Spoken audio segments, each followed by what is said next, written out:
A lei estipula a proteção da fauna e flora. Atualmente estamos vivendo a questão aqui do cocó. Não é? Até que ponto? Especulação imobiliária, até que ponto o empreendedorismo, até que ponto o progresso pode justificar a destruição da natureza. Embora nós não podemos voltar atrás de muitas coisas que já estão acontecendo e somos vítimas disso, mas também nós podemos lutar, nos posicionar para a preservação da fauna e da flora. Esse é o posicionamento cristão. Slide, por favor. Próximo. A exaustão dos recursos naturais não se deve apenas a este fato. Tamanha degradação é motivada, na maior parte das vezes, pela ganância e pelo desejo de progresso desenfreado e inconsequente. Próximo. A proposta panteísta. No panteísmo, para o pensamento panteísta, tudo é Deus. A árvore é um Deus, animais são deuses, tudo é Deus. A proposta panteísta diz o seguinte: de acordo com o panteísmo, seríamos gotas do oceano cósmico, partes da substância de Deus. Na morte, a gota voltaria ao mar, não existindo mais individualidade real. Tarsil Kraft, em 2008. Esse é o pensamento panteísta. No nosso seminário, nós estudamos todas essas correntes filosóficas. Muitos alunos riem, porque alguns posicionamentos desses são engraçados, mas nós precisamos aprender esses posicionamentos. Aprendemos também sobre os posicionamentos contrários à nossa fé. Estudamos também os credos, os dogmas de outras religiões para nos posicionarmos com relação a isso. Próximo. O Antigo Testamento defendia a defesa da natureza. O ano sabático. O ano sabático era o seguinte: o Antigo Testamento, a terra era trabalhada durante 6 anos. No 7º, um ano de descanso. 1 ano sem plantar. E Deus providenciava todas as coisas. Depois de um ciclo de 7 anos sabáticos, o ano seguinte, o 50º ano, era o ano do jubileu. Era 1 ano também sem trabalhar. O profeta Jeremias, ele adverte que os 70 anos de cativeiro, isso está escrito em 2 Crônicas, capítulo de número 36, versículos 20 e 21, que o período de cativeiro de 70 anos foi por não obediência ao ano sabático. 70 anos de cativeiro. Lógico que o cativeiro foi motivado pela desobediência espiritual, mas o tempo, segundo Crônicas, ele estabelece muito claro, foi por não obedecer o ano sabático que se estabeleceu 70 anos de cativeiro. Portanto, o Antigo Testamento ele deixa muito clara a posição de Deus. Havia uma lei em Levítico que dizia o seguinte: se você plantar uma árvore, você tem que passar 5 anos para você poder colher o primeiro fruto dessa árvore. Levítico, capítulo de número 19, versículos 23 a 25. Com isso, Deus garantia que a partir do 6º ano, a sua colheita ia ser superabundante. Mas eram 5 anos, você plantava, esperava 5 anos para poder colher o primeiro fruto seu. Então o Antigo Testamento deixa muito claro a consciência ecológica de que nós devemos ter e nós podemos também nos amparar. Próximo, por favor. Como filhos de Deus, cabe-nos a postura de mordomos do planeta, pelas seguintes razões. Jesus ainda não voltou, porque os juízos serão lançados, tanto as trombetas como as taças da ira, serão lançados por anjos. Apocalipse é muito claro e muito específico com relação a isso. Anjos derramarão as taças da ira de Deus, anjos tocarão as trombetas, anjos executarão o juízo de Deus sobre a terra, não o homem. E por último, o respeito por Deus requer também respeito por tudo aquilo que Ele criou. Próximo, por favor.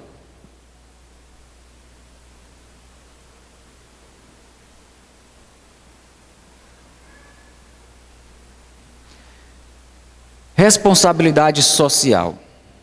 Meus queridos, eu gostaria que você abrisse a sua Bíblia.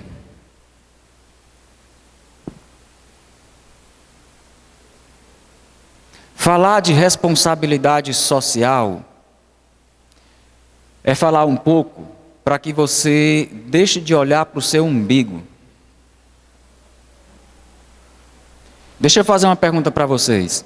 Vocês sabem quanto tempo passou hoje no jornal? São 3 anos na fila do Hospital César Carlos, que no momento não está fazendo cirurgia bariátrica. Você sabe o tempo que se leva no SUS para você receber um atendimento? A quantidade de anos que passa para você receber um stent, para você fazer uma cirurgia de ponte safena. Há determinados tipos de exame que, se não cuidar, o sujeito morre e o infeliz ainda não chega para fazer o exame, porque já morreu. Responsabilidade social é uma responsabilidade de todos. Essa responsabilidade, ela tanto é individual, como também ela é coletiva. Dentro de alguns instantes, queridos, eu vou estar mostrando para vocês cenas de trabalhos que são realizados aqui pela Assembleia de Deus. E também vou estar falando para vocês muitos testemunhos. E eu pergunto para você, o que é que você tem feito? Como é que você tem agido com relação aos pobres?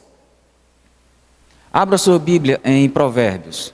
Próximo, por favor.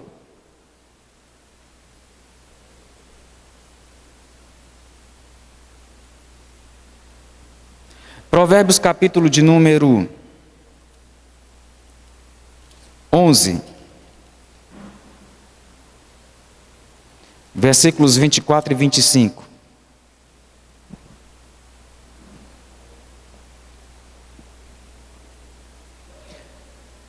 Querido, eu vou também hoje conversar sobre alguns temas polêmicos. Não tão polêmicos quanto ontem, mas hoje eu vou conversar alguns temas polêmicos também. Temas que ainda geram uma certa divisão, mas vamos lá.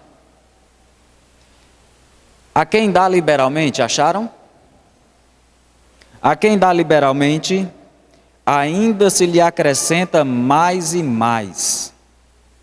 Ao que retém mais do que é justo, se-lhe-á por pura perda. Sou eu que estou dizendo isso? Sou eu que estou dizendo isso? Está na Bíblia.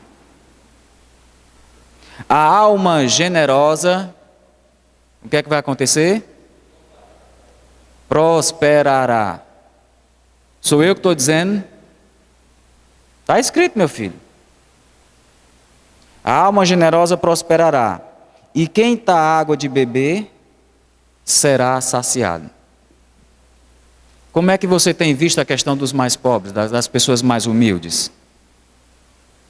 Daqui a pouco eu estarei contando algumas coisas que aconteceram comigo. Por favor, abra sua Bíblia também. Provérbios, capítulo de número 13.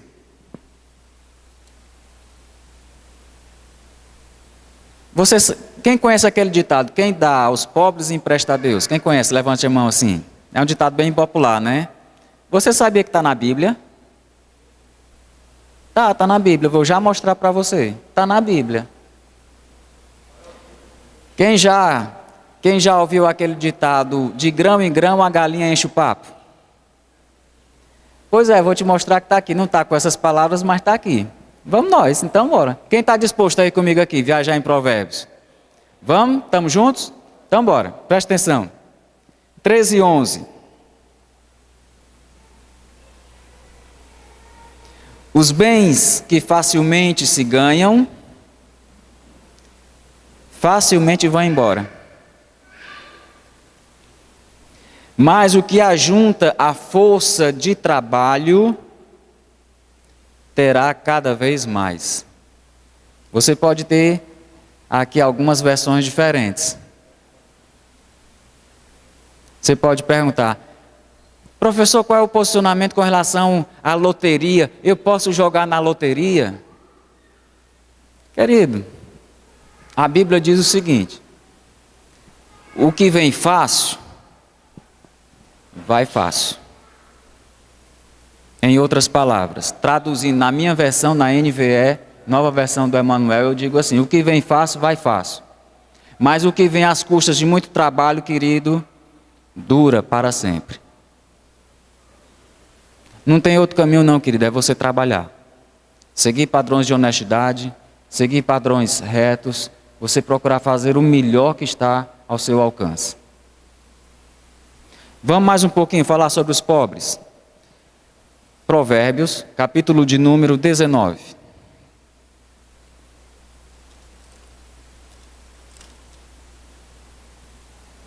Verso 17. Olha aí, Fábio. Olha aí. Quem se compadece do pobre, ao Senhor empresta. Empresta para quem? E este lhe paga o seu benefício. É o Manel que está dizendo isso? Cara, está na Bíblia. Aí eu pergunto, como é que tem sido? Presta atenção aqui. Eu vou falar de finanças hoje. Finalizo a semana teológica falando de finanças. Querido, como é que você encara o seu dinheiro?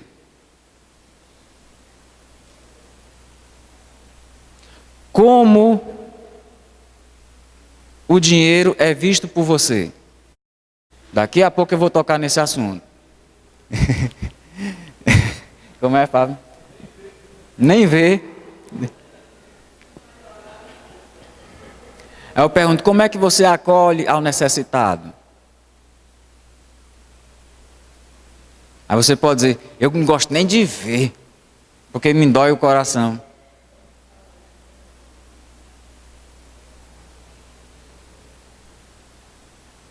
Sabe o que é que Tiago diz?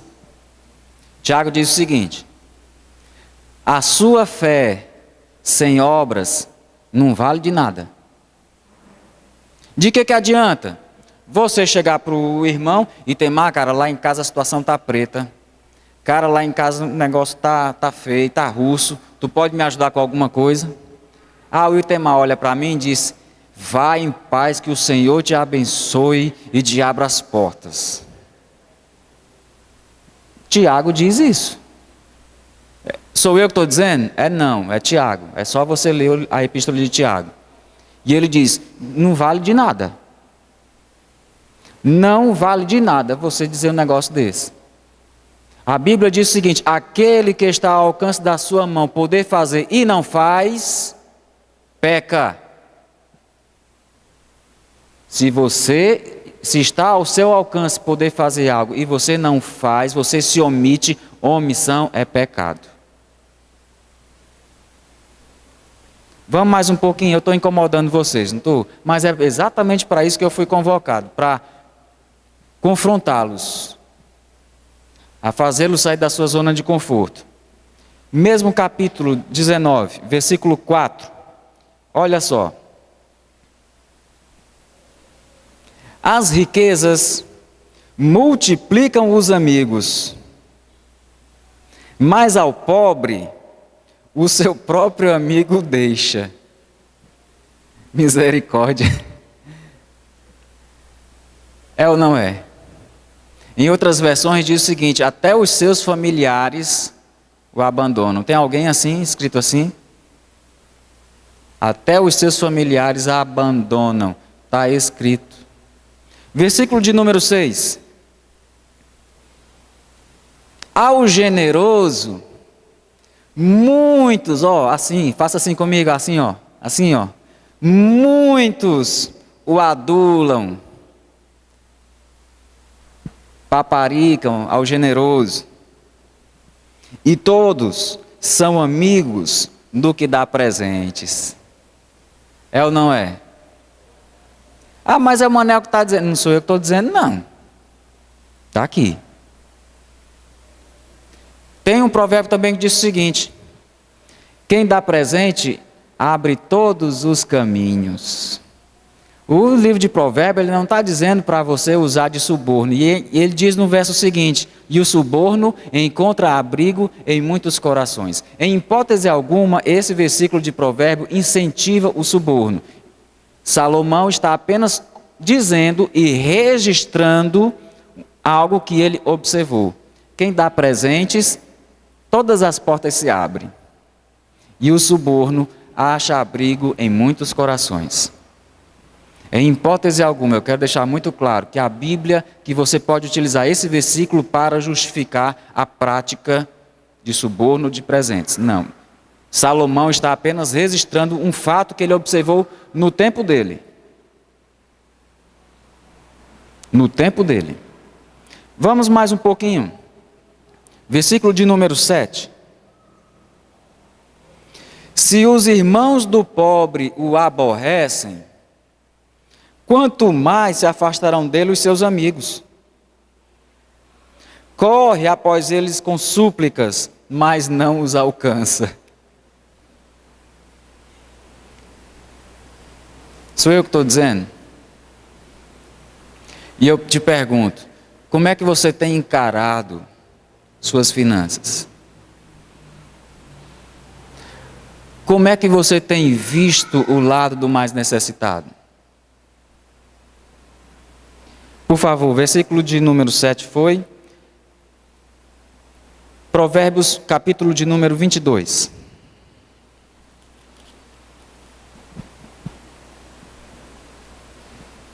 Para finalizar essa questão dos pobres.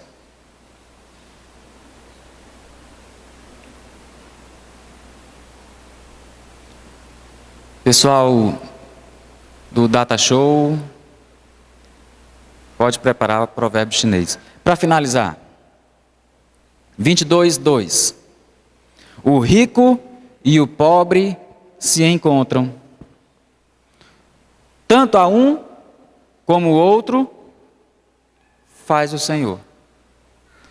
Deus, ele deixa uma ordem para nós cuidarmos daqueles que são mais necessitados, daqueles que são mais pobres. Querido, a Bíblia ela é muito clara. E Jesus falou muito de dinheiro. Se você não gosta que se fale de dinheiro em igreja, querido, desculpe, você vai ter que procurar uma outra Bíblia, porque o que Jesus usou a figura do dinheiro para tocar os corações, ele usou muito.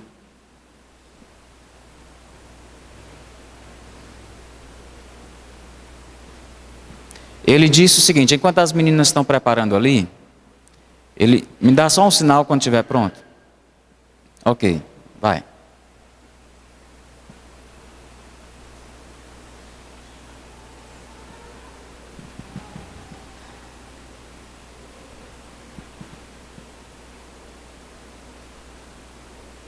Tem como apagar as luzes?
Ok, obrigado. Ok.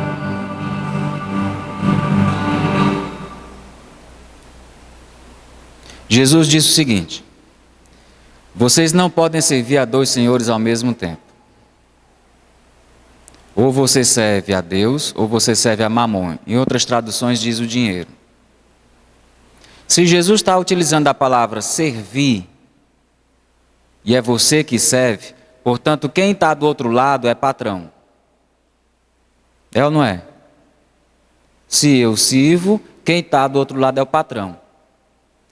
E eu finalizo essa parte aqui dizendo para você o seguinte: querido, o dinheiro é o melhor de todos os empregados que existe. Compra tudo. Mas é o mais carrasco, cruel, implacável de todos os patrões que existem. Ele escraviza, ele rouba a tua paz, ele rouba o que você tem de melhor. E eu gostaria que você, querido, fizesse um exame exatamente sobre como você tem encarado o dinheiro. E me responda: é ele quem manda em você, ou é você quem diz? Ou é você quem manda nele?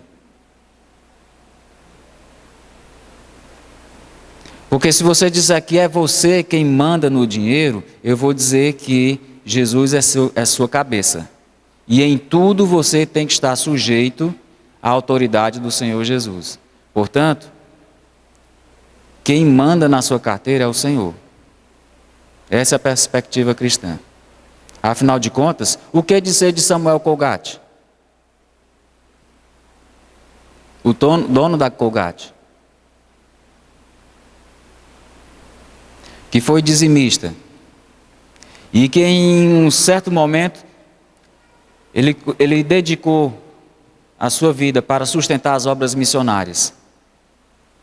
Teve um momento que Colgate não quis mais dar os 10%, porque ele achava pouco.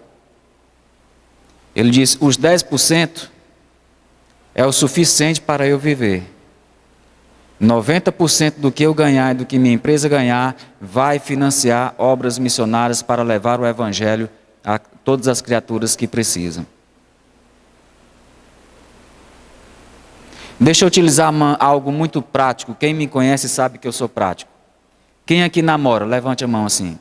Também vale para os casais, viu? Eu namoro. Está ali a minha namorada, tão linda, abençoada. Quem é que namora aqui? Muito bem, isso, muito bem. Ó, levantou duas mãos ali, o rapaz ali. Ei, rapaz, só pode uma, viu? Vigia. Presta atenção. É bom ou não é estar perto da namorada ou do namorado? É ou não é? É ou não é? Quando você está apaixonado, quando você está namorando, você toma até banho, né, para ir para o cinema ou para o culto, é ou não é? Você se arruma, fica perfumado. Por quê? Porque você quer estar perto do seu amor. Foi só comigo que aconteceu isso? Acontece com todo mundo, não é verdade? Aí quando chega a hora de ir para casa, ou então quando chega a hora de desligar o telefone, aí fica: ô, desliga tu. Eu não. Tá tão bom. Ó, no 3, viu? Aí, ô mulher, não desliga não. Não, eu vou desligar. Não, mulher, eu vou desligar. Tá caro, tá acabando meus créditos, meus bons. Não, vou desligar. Não, desliga tu. Ô, Totô, não, desliga tu. Aí fica naquela ladainha. Por quê? Porque não querem desligar. É ou não é? Só aconteceu comigo isso? Ah, aconteceu com você também. Mas por quê? Porque você sempre quer estar perto das pessoas que você ama. É ou não é? Diga comigo: sempre quero estar perto das pessoas que amo. Pois é, Jesus disse a mesma coisa. Aonde estiver o teu tesouro, aí estará o seu coração. Na minha versão, eu escrevo esse versículo desse jeito: você sempre vai querer estar perto daquilo que você ama. Aí eu pergunto, querido, você ama quem ou o quê? Você pode muito bem chegar para mim, não, eu não amo. O seu comportamento, a sua atitude diz mais do que as suas palavras. Porque você pode muito bem dizer, não, eu não amo, para você fazer um papel bonito e sair muito legal na foto. Mas as suas atitudes, elas falam mais alto do que as suas palavras. E a maneira como você tem encarado essa questão financeira, generosidade, de quando você acolhe o pobre necessitado, diz muito a quem você está servindo. Nossas atitudes falam mais alto do que nossas palavras. Em canto nenhum a Bíblia está dizendo que dinheiro é ruim. Mas tem um versículo que ela diz, o amor ao dinheiro. O versículo não diz que o dinheiro é a raiz de todos os males. O versículo diz que o amor ao dinheiro é a raiz de todos os males. Há uma diferença muito grande. Então avalie como é que você está lidando com essa questão de dinheiro. Muito de sua adoração é reflexo da maneira como você lida com o dinheiro. Jesus disse, se você serve a Deus, não tem como servir ao dinheiro.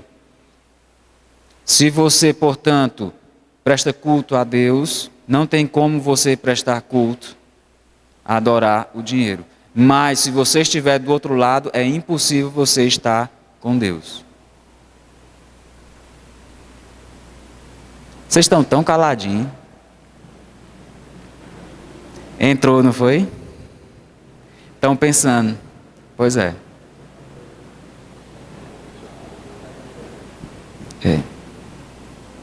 Deixa eu dar algumas histórias aqui para vocês.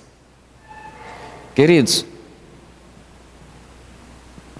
algum tempo atrás, o que eu vou contar aqui para vocês, de testemunhos, eu vou preservar o nome das pessoas. O meu motivo é muito simples. Em preservando o nome dessas pessoas, eu não vou tocar trombeta. Eu não vou tocar trombeta, porque eu quero que essas pessoas recebam um galardão transbordante. E o galardão quem dá é o Senhor. Portanto, como eu quero que eles recebam uma medida cheia, sacudida, completa até a tampa e transbordante, eu não vou citar nomes, não vou tocar trombetas.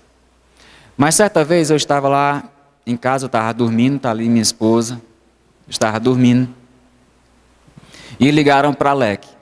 Leque,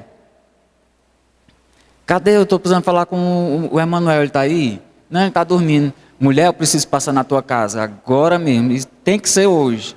Porque faz tempo que nós queríamos passar aí, mas ocupado, muita coisa para fazer. Tem como a gente passar? Era mais de 10 horas, se eu não me engano. Está ali minha esposa, se eu cometer algum lapso, ela pode me corrigir. E eles chegaram lá em casa, com uma bela de uma feira e mais R$200 de mistura. Olha, Deus tocou no nosso coração. E era justamente o que eu estava precisando lá em casa. Minha geladeira estava cheinha de água. Água para beber tinha muita. E eu já estava pensando como era que ia ser a semana das meninas. Eu sofri um acidente dia 19 de janeiro. Até hoje ainda estou tentando voltar ao meu trabalho. Então, muito das minhas pernas foram cortadas, dizendo assim, num linguajar bem cearense. E eu pude usufruir do favor, do carinho e da amizade dessas pessoas. Posso dar outro exemplo. O outro chegou para mim e disse, Manel, eu não vou poder dar aula tal, você pode? Vou na hora. Fui. No dia seguinte eu liguei para ele, cara, eu queria te agradecer, muito obrigado.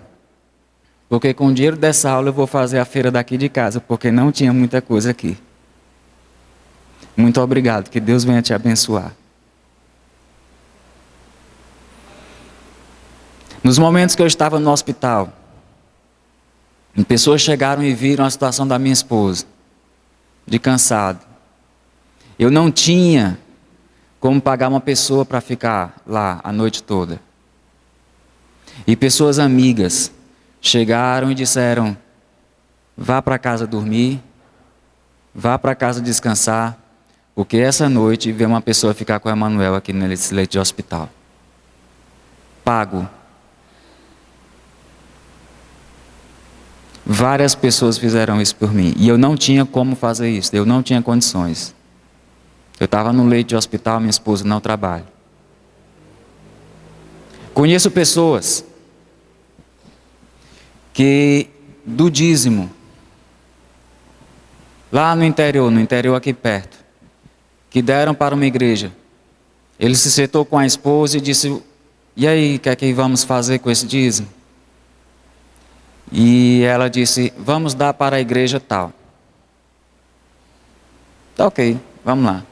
E eu fui procurar o pastor daquela igreja. Quando achei, aí, pastor, eu tenho um negócio para lhe entregar. Aí eu recebo. Quando ele olhou o cheque, acabamos de fazer uma oração pedindo essa quantia para Deus nos abençoar, para levantarmos a igreja.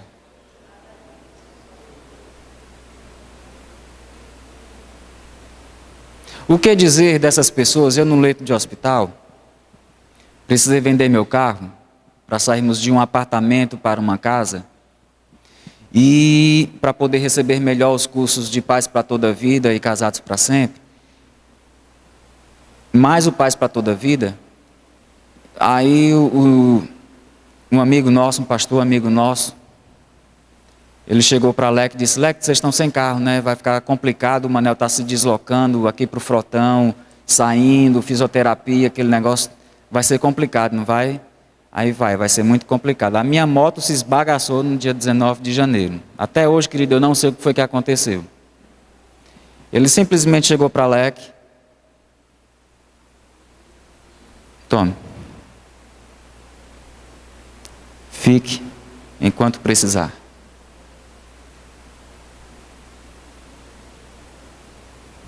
É dando que se recebe. É abençoando que se é abençoado.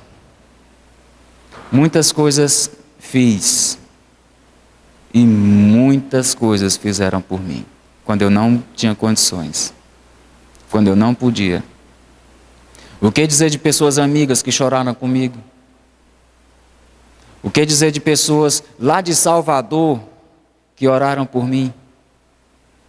O que dizer desse sentimento cristão que nos abraça, que nos faz mais forte, que nos faz irmãos, que nos faz termos o mesmo sangue correndo nas nossas veias? A Bíblia diz que há amigos que são mais chegados do que um irmão, e na dificuldade nasce um irmão. O que dizer dessas pessoas que nos abençoaram e também que foram abençoadas por mim e pela Leque? Ao Senhor seja toda honra, seja toda glória e todo louvor, meu querido. Por favor, abra sua Bíblia. Segunda carta que Paulo escreveu aos Coríntios, capítulo de número 9.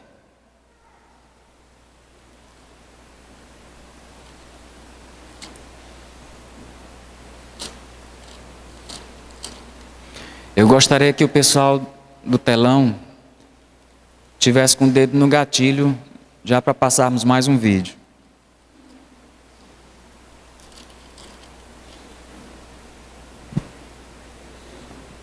Acharam? Hoje, como diria o Samuel Wagner, não tem um telão do livramento. Então você vai ter que procurar aí na sua Bíblia até achar. Tá ok?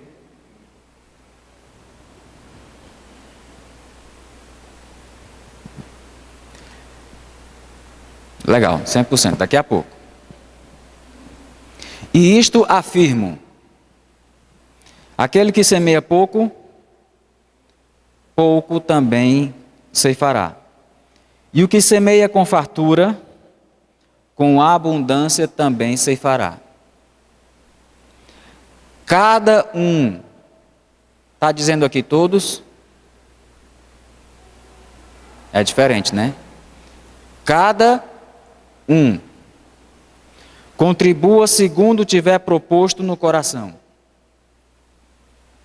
Sou eu que estou dizendo? Está aqui. Não com tristeza, nem por necessidade. Tem outras traduções que diz não por barganha, como se você quisesse fazer alguma troca com Deus. Não. Porque Deus ama quem dá com alegria. Deus pode fazer-vos abundar em toda graça, a fim de que, tendo sempre em tudo ampla suficiência, superabundeis em toda boa obra, como está escrito: distribuiu, deu aos pobres, e sua justiça permanece para sempre. Ora, aquele que dá semente ao que semeia e pão para alimento, também suprirá e aumentará a vossa sementeira e multiplicará os frutos da vossa justiça. Sou eu que estou dizendo? Isso é promessa de Deus, querido, para a sua vida.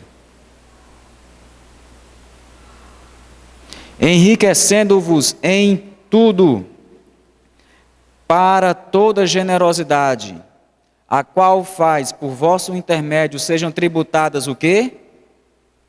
Graças a Deus. Nos momentos em que eu fui ajudado, em que eu fui auxiliado, adivinham o que era que eu dizia? Graças a Deus, glórias a Deus. Eu sei, querido, que muitas vezes a palavra graças a Deus, essa expressão graças a Deus, gera como uma frase comum, caiu no uso comum e perde o valor.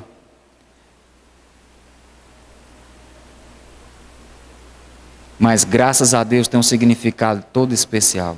Graças a Deus. Glórias a Deus. Daqui a pouco eu vou dar mais outros testemunhos. Exatamente para que você encare essa verdade. E se o Espírito Santo, querido, não falar ao seu coração, não vou ser eu que vou te convencer desse tópico. É o Espírito Santo quem fala ao seu coração, é Ele quem te convence, é Ele quem te abre o entendimento, é o Espírito Santo, é Ele quem faz. Não são minhas palavras. Me esvazio completamente de mim para poder falar disso e me coloco em inteira e total dependência do Senhor para que Ele fale ao seu coração. Para que Ele te dê a perspectiva bíblica sobre finanças. Continuando. Porque o serviço desta assistência não só supre a necessidade dos santos, mas também redunda em muitas graças a Deus, visto como na prova desta ministração glorificam a Deus pela obediência da vossa confissão quanto ao Evangelho de Cristo e pela liberalidade com que contribuís para eles e para todos, enquanto oram a vosso favor com grande afeto, em virtude da superabundante graça de Deus que há em vós. Graças a Deus pelo seu dom inefável.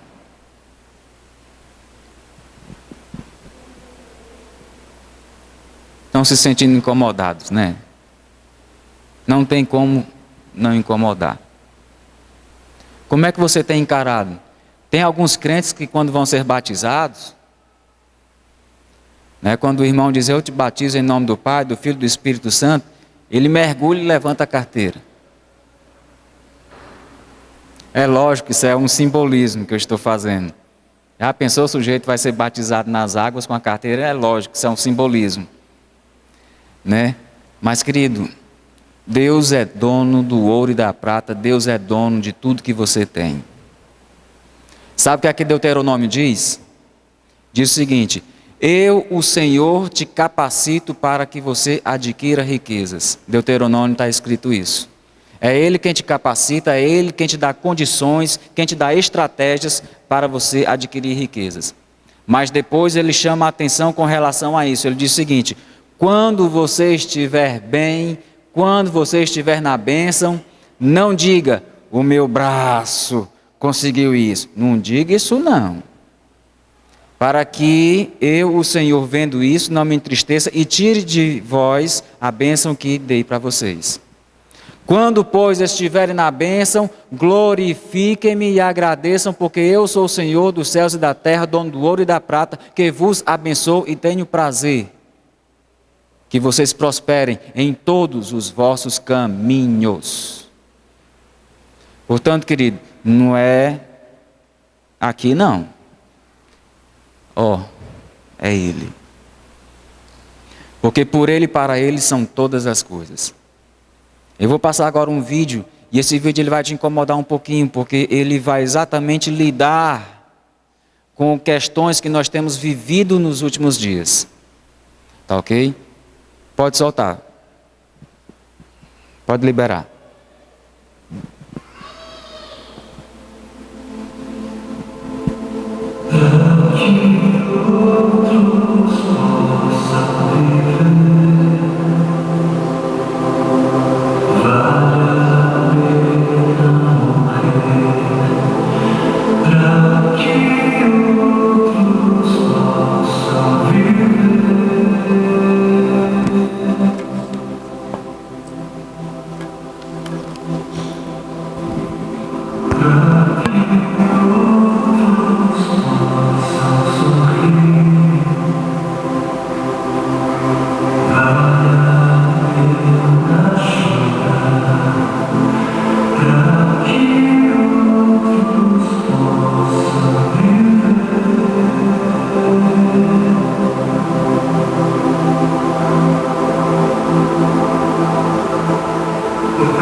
Aquele que não morre é incapaz de gerar vida, é incapaz. Não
Existe algo de muito errado em meio àquilo que chamamos de Evangelho do Reino de Deus. Evangelho do Reino de Deus, não o Evangelho do Reino dos homens para os homens, não o Evangelho do Reino desta terra para esta terra, não o Evangelho do seu reino para você mesmo, para o seu próprio benefício, mas o Evangelho do Reino de Deus para o benefício de Deus. E o povo, por falta de líderes que preguem o que o povo precisa ouvir e não o que o povo quer ouvir, o povo está adorando outros bezerros de ouro. E o grande bezerro de ouro dos nossos dias é a bênção. O grande bezerro de ouro dos nossos dias é a vitória, é a conquista, é o bezerro da prosperidade, é a saúde, é o meu bem-estar, é o meu conforto, é a minha necessidade, é o meu reino, é a minha vida. 7 passos para alcançar a bênção aqui, 40 dias de jejum da vitória ali, 12 maneiras para ser próspero um pouco mais adiante, e 318 formas para você fazer como Deus faça aquilo que você quer que Ele faça. Não importa se Ele queira fazer ou não, porque afinal o modelo de Jesus: não seja feita a minha vontade, mas a sua. Serve para Jesus, serve para o Filho de Deus, não serve para mim, não serve para a igreja. Quando já foram a alguma campanha que dizia campanha do negue-se a si mesmo, campanha dos 3 passos para morrer, ou a campanha das 7 maneiras de amar o seu próximo como a si mesmo, campanha de 40 dias de jejum para que eu possa carregar a minha cruz? Não, nunca foi. Por que não? Olha, porque não é isso que é importante, não é isso. Porque o importante é eu ter o carro do ano, porque o importante é eu ser abençoado, o importante é eu mostrar o quão abençoado eu sou. Preciso mostrar, eu preciso mostrar, porque afinal de contas, se ando de carro importado, é porque Deus me deu, né? Deus me deu, porque é muito óbvio que Deus está muito mais preocupado com o meu ego. Eu sou tão espiritual e abençoado que é muito óbvio para mim, e é muito óbvio só para mim, que Deus está mais preocupado em colocar dinheiro nas minhas mãos para que eu possa comprar coisas caras e tolas, do que está preocupado em colocar recursos sobre os meus cuidados para que eu possa, de alguma maneira, aliviar a dor dos seus filhos. Porque Deus é tão bom para mim, Deus é tão sábio, Ele é tão misericordioso, que Ele prefere que eu compre para mim o meu 100º par de sapato, porque o importante é eu encher o meu celeiro até onde der. O importante é o meu reino, é a minha justiça.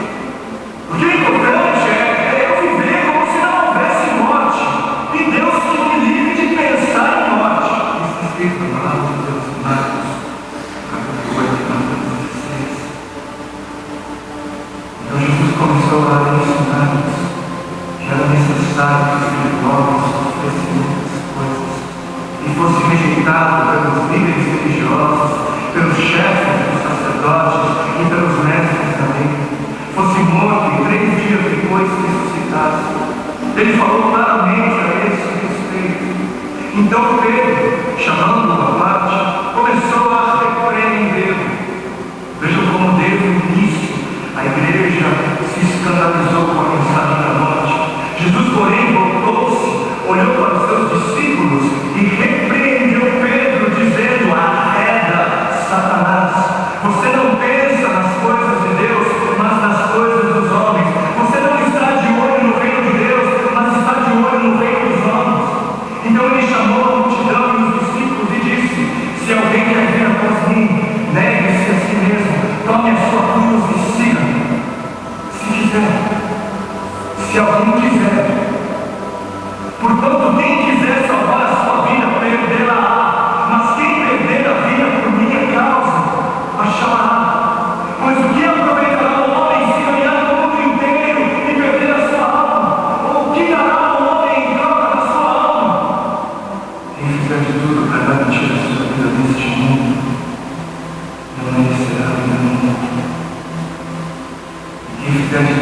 garantir a sua vida em outro mundo, perderá a sua vida neste.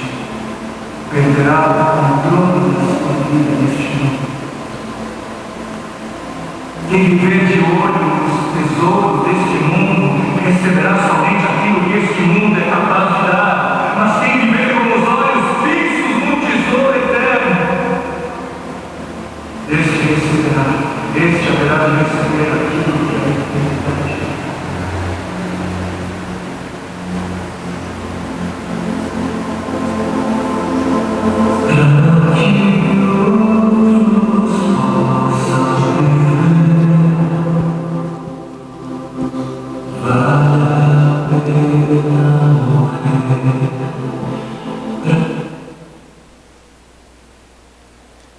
Confronta, não é? Confronta principalmente pelos valores que em muitos lugares, aí afora, estão sendo anunciados e pregados. Incomoda, né? Slides, por favor. Para concluir,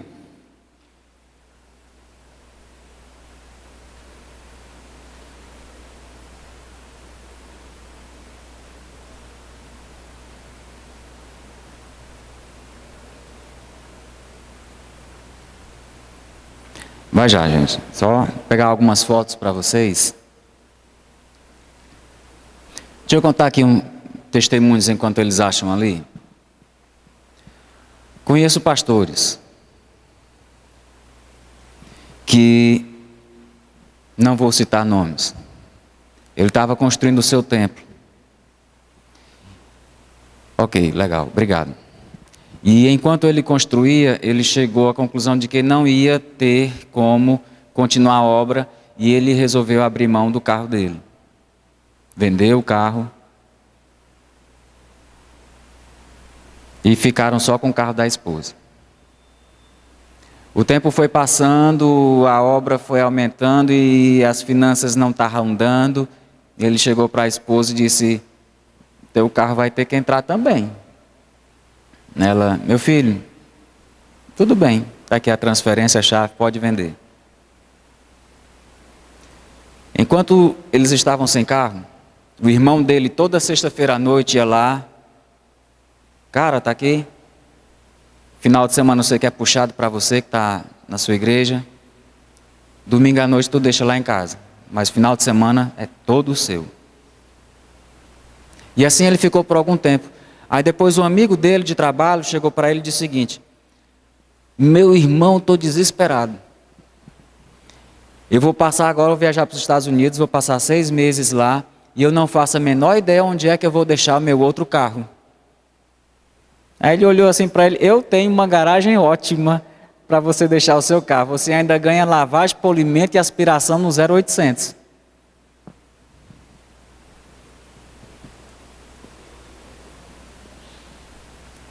Depois, a questão da rescisão contratual também teve que entrar para a construção da igreja.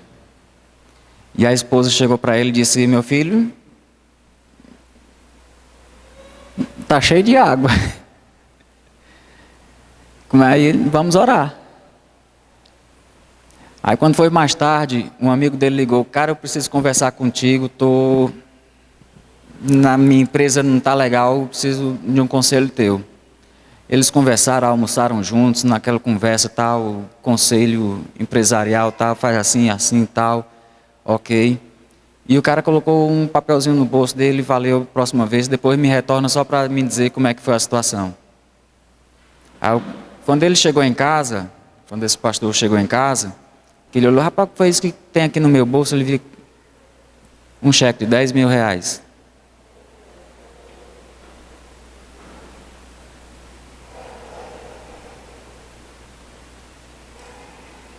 Sabe? Eu sei que isso pode incomodar você, mas eu tenho que dizer esses testemunhos.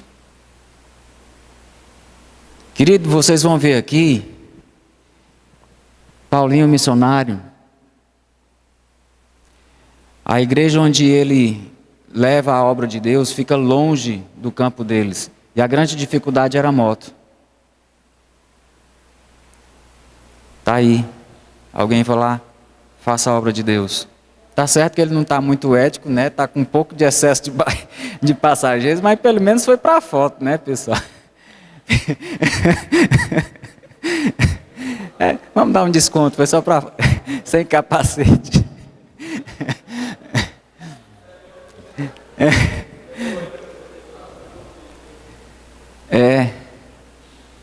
Eu conheço outra igreja de um pastor amigo meu, que eles estavam construindo poços lá na África. E ele levantou uma campanha para a igreja, porque é muito caro construir esses poços na África, para dar água para os africanos, onde eles também sustentam missionários lá na África. E a irmã dele, tá assim, precisamos construir um poço. E ele levantou essa campanha na igreja. Quando ele levantou a campanha na igreja, um amigo nosso, ele chegou, rapaz, eu vou ajudar, não sei como, mas eu vou ajudar. Em casa, ele tinha uma Honda 1.200 cilindradas. Para quem gosta de moto, isso é um sonho. E quando foi no domingo que ele desceu, viu a vermelhinha ali, 1.200 cilindradas, ele olhou.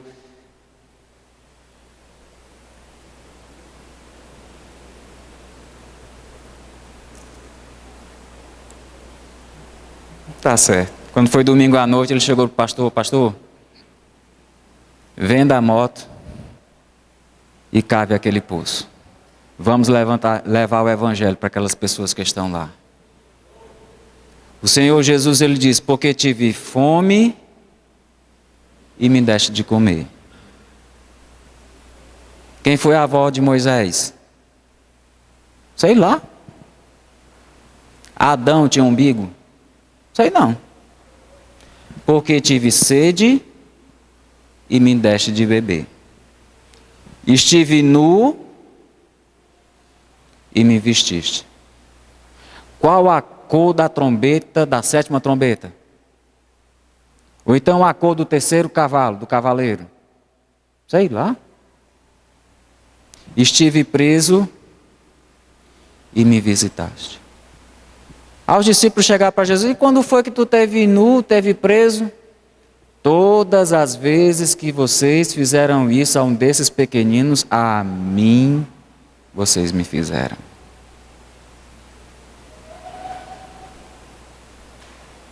Próximo, por favor. O que dizer disso? Canindé. Espera-se agora no final de setembro mais de 4.000 romeiros chegando em Canindé. E meu querido, você não pode, eu já fui até mesmo aspirante a ser padre. E eu aprendi que você não pode desprezar a sinceridade de uma pessoa dessa. Lamentamos, infelizmente, a ignorância espiritual da verdade, mas a verdade é ela quem liberta. E se a verdade vos libertar, verdadeiramente sereis livres. Há um projeto aqui na igreja, na cidade, de distribuir 5.000 copos com água, 2 tipos de água. Não é mineral e torneiral, não. São 2 tipos de água, uma mineral bem geladinha e a água viva que desceu do céu. A palavra de Deus, porque se você beber daquela garrafinha de água gelada, no instante você volta a ter sede, mas se você beber da água que jorra da fonte, que é o Senhor Jesus Cristo, nunca mais você terá sede. Aí eu pergunto, e você se importa com essas pessoas? Há pessoas nessa igreja que se importam com essas pessoas. Próximo, por favor. O que dizer de pessoas como essas que estão em lugares onde você não conhece? Que o único sinal de civilização é que você vai na bodega e pergunta, tem Coca-Cola? E a moça diz, tem. Opa, estou numa civilização. Eu tive a oportunidade em Beberibe de conhecer cada lugar intocado, meu amigo, você não quer imaginar. Mas tinha Coca-Cola e tinha uma Assembleia de Deus. Nem que fosse escrita com carvão. Mas tinha lá, Assembleia de Deus, ponto de oração. Pessoas que foram levar o evangelho onde o meu conforto ou o seu conforto, não, eu não vou engolir poeira. Mas tem pessoas que estão dispostas a engolir poeira, furar os sapatos se for necessário, por amor a Cristo e por amor às pessoas que precisam de salvação. E eu pergunto, o que é que você no seu conforto está fazendo? Já que você não quer sair do seu conforto, querido, pelo menos financie essas pessoas. Aceita esse desafio? Você serve a quem? Você entendeu muito bem a minha pergunta. Quem é que manda em você? Se coloca à disposição para que Deus coloque no seu coração, cada um contribua segundo propôs no seu coração. Que o seu coração esteja aberto para o que Deus quer te usar. Quer fazer em você e através de você. Próximo, por favor. Você quer uma capelinha católica, mas quando o irmão chegou lá, o Paulinho, se a memória não me falha, se pode me corrigir se for o caso, quando o Paulinho chegou lá e evangelizou e vocês viram aquelas pessoas, essa capelinha aqui que era católica, quem fez a doação chegou para ele e disse, agora vai ser casa de Deus, Assembleia de Deus, Templo de Deus, passada no papel, está aqui. Está certo que por dentro ela está precisando de algumas reformas. Pouca coisa. Aí eu pergunto, e aí? Próximo, por favor. O que dizer de poços? Você sabe, meu querido, quanto é que está no sertão para cavar 1 metro de poço? R$140. Depois de você chorar muito. 1 metro. E depois não é só cavar o poço, e depois a bomba para puxar a água. Se você não sabe, eu vou lhe dizer. E se você quiser, está à sua disposição, é só você ali para pegar a transparência da igreja. Foram investidos R$36 mil na construção de 2 poços. Para levar água para o sertanejo, que não tem água de beber. Porque tive sede e me deste água de beber. Lugares onde talvez você não queira ir, porque é desconfortável demais ir para um sertão bravo desse. Mas tem pessoas que aceitam o desafio e vão para um sertão bravo desse levar o evangelho. Pregar o evangelho, viver o evangelho. Talvez sejam pessoas que não têm uma oratória muito bonita. Talvez sejam pessoas que em cima de um púlpito não saibam como se sair bem. Talvez sejam pessoas que no lugar de falar Bíblia, falam Bíblia. Mas são pessoas cujo coração está disposto a servir ao próximo, estender a sua mão e saciar um pouco daqueles que tanto necessitam. E aí, o que é que você tem feito com o que Deus tem dado a você? Falta ainda comprar motor. E o que dizer do canteiro de hortas? Próximo, por favor. Está aqui. Segundo poço, foram 2 poços cavados, trabalhando de noite.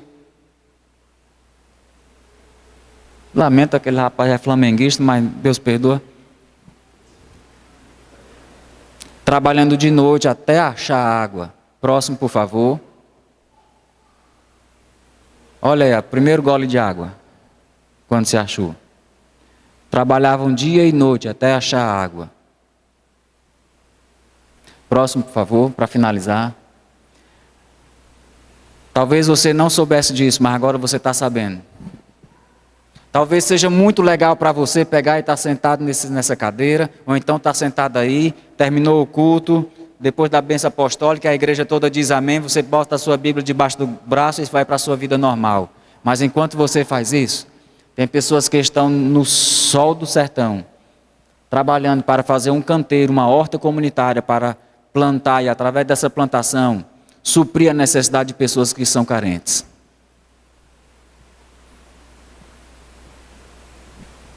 Vale a pena morrer para que outros possam viver. E aí, meu querido, eu vou te perguntar, o que você tem feito com a bênção que Deus tem te dado? Próximo, por favor, eu acho que termina aí. Ok. Tem sorteio, vou passar a palavra agora para o Itemar. Eu não poderia, meu querido, terminar essas palavras sem deixar o meu mais profundo agradecimento a todos vocês que estiveram aqui estas noites, me aguentando, e cabeção como eu. Vocês são heróis. Vocês são heróis. Tá certo? Obrigado pela atenção, pelo carinho, pela receptividade de vocês. Quero agradecer aqui ao pastor Ilquias, que nos abraçou, que orou por mim, que nos abençoou. Quero agradecer ao Itemar, ao evangelista Maia, ao pastor Maia, pela confiança a mim depositada. Quero agradecer a todo o corpo de professores do Seminário Teológico Cidade dos Funcionários, sem os quais este seminário, essa semana teológica não teria sido possível. Quero agradecer ao Dr. Luiz Carlos, do Instituto do Câncer do Ceará, pelo apoio na área médica, ao Arlindo, pelo apoio em toda a área jurídica. Quero agradecer aqui a minha esposa, Leque, e as minhas 2 filhas. Vocês são inspiração para a minha vida. Eu não seria nada, não seria a metade sem o seu amor, sem o seu carinho, sem a sua atenção. Muito obrigado, que Deus te abençoe. Você me inspira. Gostaria de agradecer aos meus alunos, gostaria de agradecer a você, membro desta igreja, amigos que estiveram aqui presentes e, acima de tudo, gostaria de agradecer ao Senhor Jesus. Só Ele é digno de louvor, honra, glória, riqueza, majestade, sabedoria, domínio e poder, porque Ele foi morto, mas ressuscitou, e pelo seu sangue comprou multidões de todas raças, língua e nação, para morarem com Ele nas regiões celestiais. Ao Senhor Jesus, o nosso muito obrigado. Só Ele é digno de louvor e gratidão.